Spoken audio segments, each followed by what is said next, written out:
Day One Journey, episode 1494. Yeah, maybe you want to, but can you? Well, that's an interesting question. It's not obvious. Sometimes we do want to help people, but, well, sometimes we think we can, so we have some kind of advice for them.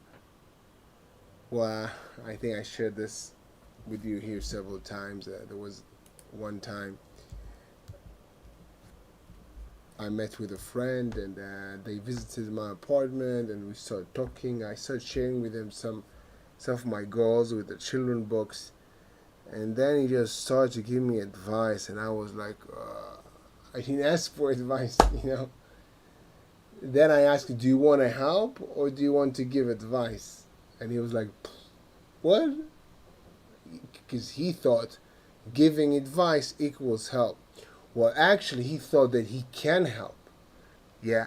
And I doubted that because, well, he doesn't understand the story yet. The story means what I'm doing right now, what I did in the past, and what I want to accomplish. So he wasn't aware of these things, and but then he jumped to this situation and put the hat of fix it, the fix guy. I don't know, fix it guy. So then I asked you, do you want to help or do you want to give advice?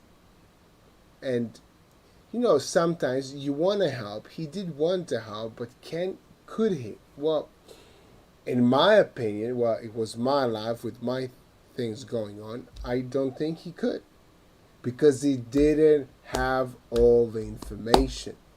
He did.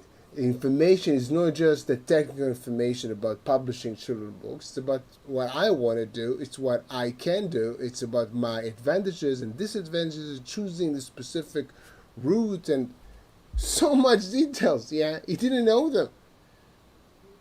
Yet he wanted to help. So this is the question. Maybe you want to help, but can you? So when I address something like that, and I have a good friend that thinks and acts the same, is we dive in, we try to understand the bigger picture. What are you trying to do? What have you done so far? Where did it take you? And stuff like that, yeah? We didn't just blurt out pieces of advice that make sense to us with the limited amount of information that we possess. Limited. This is the thing. The context, the overall picture.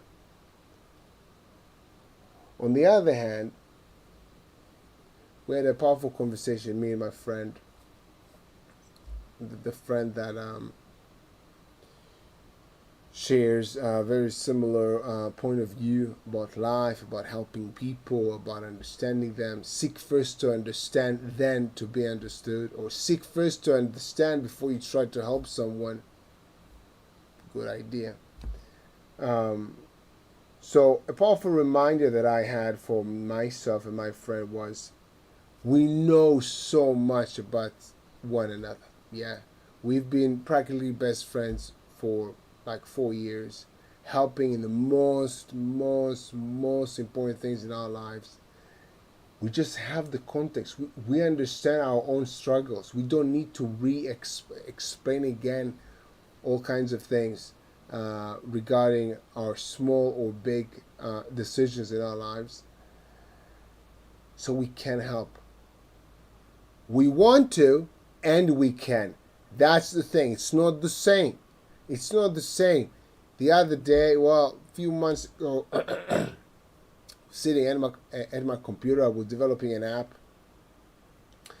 and a daughter of my friend was there watching me. She wanted to help. She actually wanted to help, but she couldn't. She doesn't have the information. Well, she doesn't have the knowledge, the technical knowledge to actually help. Yeah. By the way, I'm not saying that people has to have all the technical knowledge to be able to help you, but there's some degrees about certain things, and well, some things you need to do on your own because people can't. Well, people don't have this context, or there's only specific people that can help you with certain things. For example, at work, only my boss sometimes can actually help me. or other people that do similar job as I do. Either way, wanting to help and being able to help is not the same thing. And when you have both, that's powerful. When you want to help someone else, when you're willing to help someone else and you know you can, well, that's powerful. Have an amazing day, day one. See you tomorrow.